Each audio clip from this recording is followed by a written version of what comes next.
Hello, everyone. Welcome to the Dr. Music Podcast. Once again, thank you to my return visitors and my subscribers. If you are not a subscriber, please consider hitting that button. Gives me great opportunities to bring you artists like the guy I have today, Mr. Kurt Deimer.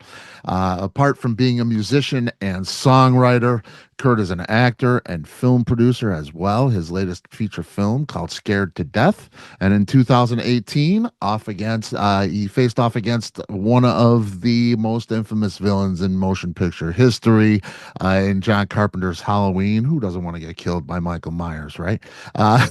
Uh, now Kurt has just released an album of great rock and roll, alongside the great guitarist and songwriter Phil X, friend to the Dr. Music podcast. Just had Phil. And five-time Grammy-winning producer Chris Lord-Alge involved in this record. The new record, released today, is called Today. And So It Begins. Kurt, it's great to have you, man. Hey, thank you for having me, Scott. I really appreciate it. Hello to everybody out there. Yeah, man, it is great to have you. What a great story you got. It's just so cool, especially myself being a 50-year-old, in my 50s, let's say. A guy, you've had a full life. You've done, all the adulting, and now you get to go back to your music career. It's got to be a great feeling, man. It is. It's very surreal, and but I always tell everybody we all have one life to live, and you got to live it to the fullest and do what you enjoy to do. And if you got to be able to see if something drops in your lap or an opportunity to seize on it, and if you don't work hard at it every day, take the punches, get back up, then yeah, you'll fail. But I'm just one of those guys. My whole life, I've fought through a lot of adversity and negative and positive stuff, and I've always been able to get back up, figure out a solution, and continue going because I've only got this one life, and I want to make the most of it and touch as many lives as I can. Man, and you've made great strides in life, man. I look Thank at you. your career, your resume, all the things you've done. It's great. We spend a ton of time just on that Yeah. alone, man. It's a full life. But let's talk about the record. I see 17 tracks on this record. Some of them previously released, but a lot of them new. The standard these days, most albums 10, maybe 11 tracks. You got 17 on this record. Was there a discussion about releasing that many songs, or did you have reservations about that? No, because Chris and Phil and I have been working on this album for several years now. Chris and I especially, and it's been a passion project. We weren't sure where I was headed when we first started, and we've probably got over 30 songs, and we had put the EP out in 2021, Work Hard, Rock Hard, Mhm. and I always loved back in the day. Like, here's my thought process behind it. It's very simple. Boston came out with a bang with their own sound with More Than a Feeling. That probably had what, 9, 10 tracks on it. Mhm. And then the second album was Don't Look Back. And so you don't want to look back, but it was a double gatefold album, lots of cool art and shit. And I love the gatefold albums. And I'm like, I got to get some songs out. I mean, I'm touring off this EP for 2 years, All right.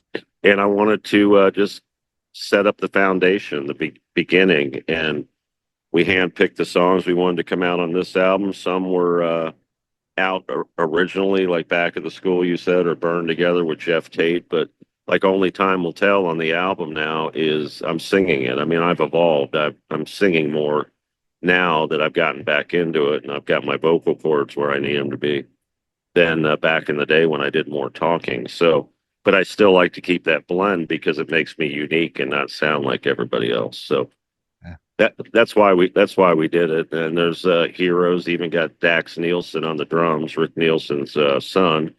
So we did made some little tweaks like that and changed up a few things, and that's what you get. And so it begins. And I just thought we're not looking back. This is the beginning of a lot, and we've already got the second album pretty much ready to go, and we'll go and finish the third at the end of the year. So now the music should keep flowing.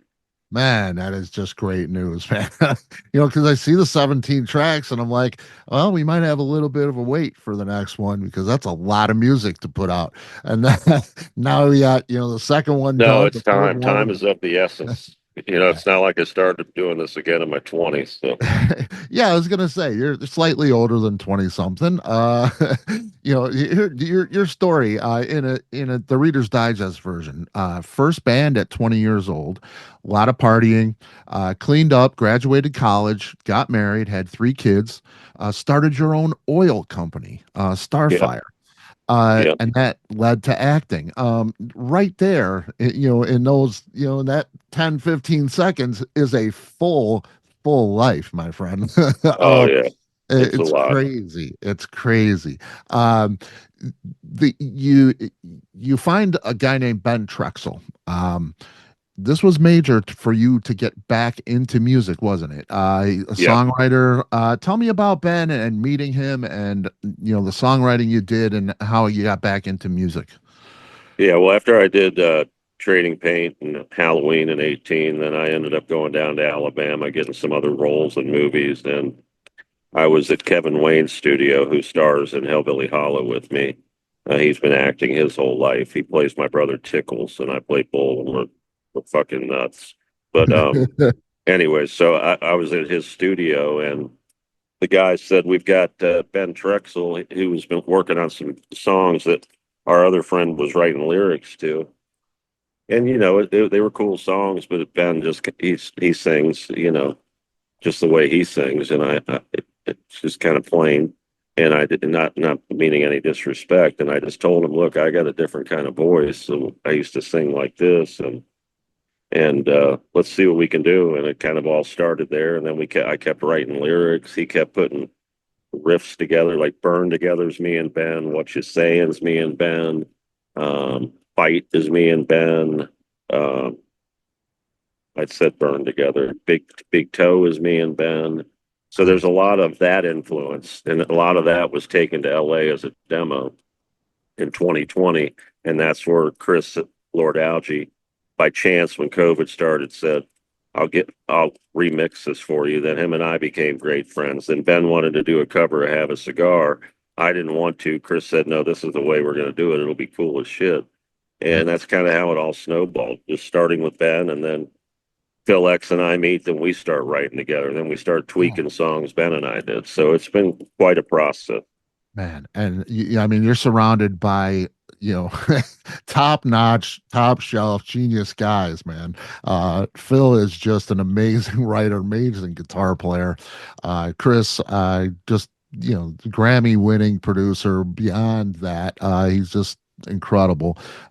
It's great to see that all of this come together on this record. There's so much to absorb with "And So It Begins." And the record takes you on a ride. I think your listeners, when you hear the record, it's not just one song and then the other ones sound the same. And then, okay, I've heard it. Yeah, It's all over the board because I'm influenced by so much different music, and I just take chances. And I think people are going to really dig it and want to listen to it from top to bottom. absolutely, absolutely. One of the first ones that struck me was the Geoff Tate tune, "Burn Together."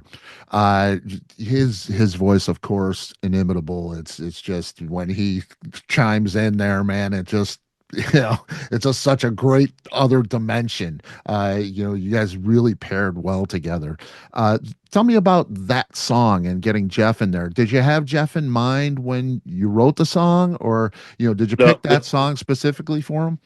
no, well, I picked that song. Ben and I had already written it, but my early management, because our first tour was with Geoff Tate. So we had lined up a tour deal, and Jeff graciously agreed to come down to LA and record the music video for "Burn Together" and lay the vocals at Chris Lord-Alge's studio. So Jeff's been very much a mentor to me and given me my start, where I didn't have to go out, start playing at little bars and stuff like that. We went right out on tour and came out, just did what we could do at the time. Right. And it was just a blessing to work with a legend like Jeff. And in fact, Jeff and I just we're putting the icing on the cake on another collab we did together that I can't really say much about, but it's going to blow everybody away. It'll come out this year. I love it, man. It's too cool. You got another song on the album called "My Dad." I just I love it. Tribute to your dad. Great song. Tell me a little bit about your. I recognize a lyric in there. My dad, my only one. And I kind of read into that maybe a little too much. Um, did you have a stepdad, or is he an adoptive No, father, or anything like that? Tell me no, about. I was blessed. My parents, I grew up in a family of four. My sister died in 13 of ovarian cancer, and I was with her when she died. My dad died 3 years later in 16 from COPD at 79. I was with him when he died. And my mom just passed in December last year on the 3rd. And so I'm honoring my family legacy. My parents met in high school. They were married almost 60 years or into the 50s. And they raised me to always take the high road. They were always very positive people and always supported me, even what in good times and bad. Especially in my younger days when I, had a lot of anxiety and panic and all that, and till I figured all that out.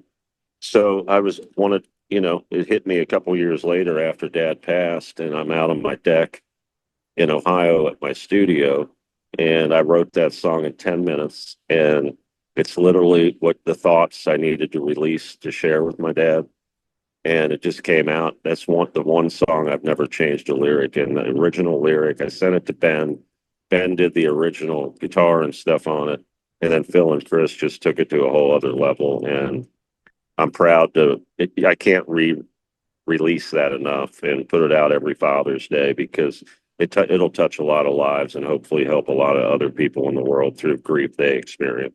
Yeah, absolutely. That's it. Really talked to me, that one. I was close with my dad as well, and I really a lot of people can relate to that, and it's a feel good for sure. Um, Thank you. you're working on a new film, Hellbilly Hollow. What can you tell us about it? Well, Hellbilly Hollow, it's coming out hopefully by Valentine's Day Cool. of next year. So that film's coming out. Hellbilly Hollow introduces you to the my horror franchise, and we're a horror duo. It's myself, I play Bull, and then my brother Tickles, who's the masked big guy that can't talk, but I can communicate with him. And we create a bunch of havoc at our original attraction, Hellbilly Hollow. Then Mhm. the next move, that kind of sets it up for the next to show where we came from and the rest of my fucked up family, of weirdos and stuff. So that's a fun movie. You get a lot of laughs. The kills are very creative. I Cool. also have my movie Scared to Death. It's a horror Yeah. comedy, and I play the Grog, a horror icon, which is pretty much me.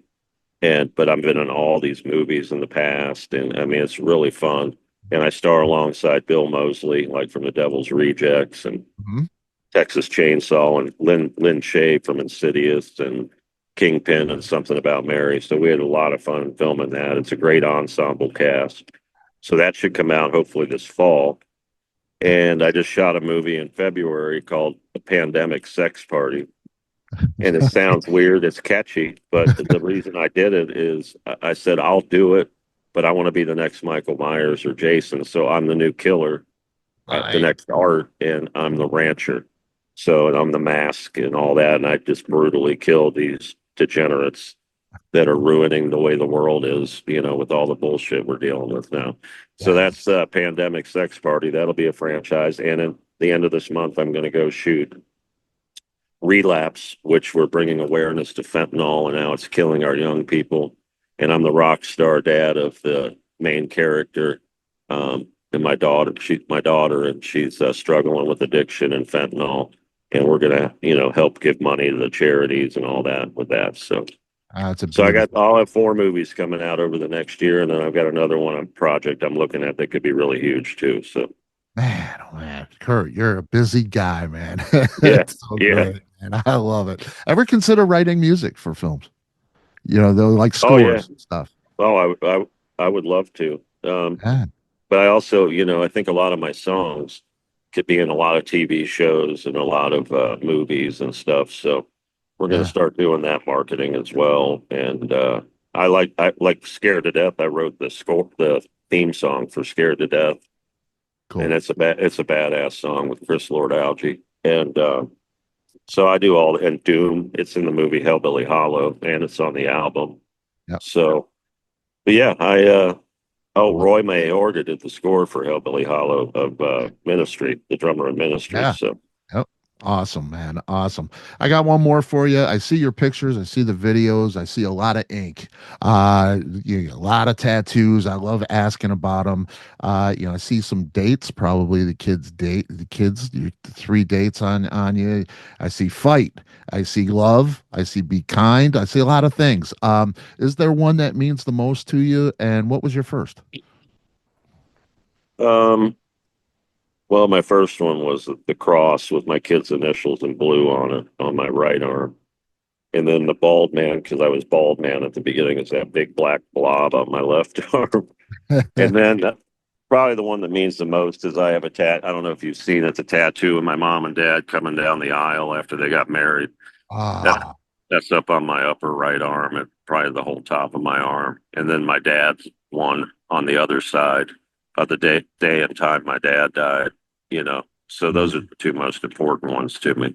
And the yeah, dates you see on there and stuff like the day my sister died, the day my dad died. I've got the day my mom died now. I've got the day my grandma died at 106. So I don't put a date on there unless it's very meaningful. yeah. It's a beautiful thing, man. I love it. I love what you're doing.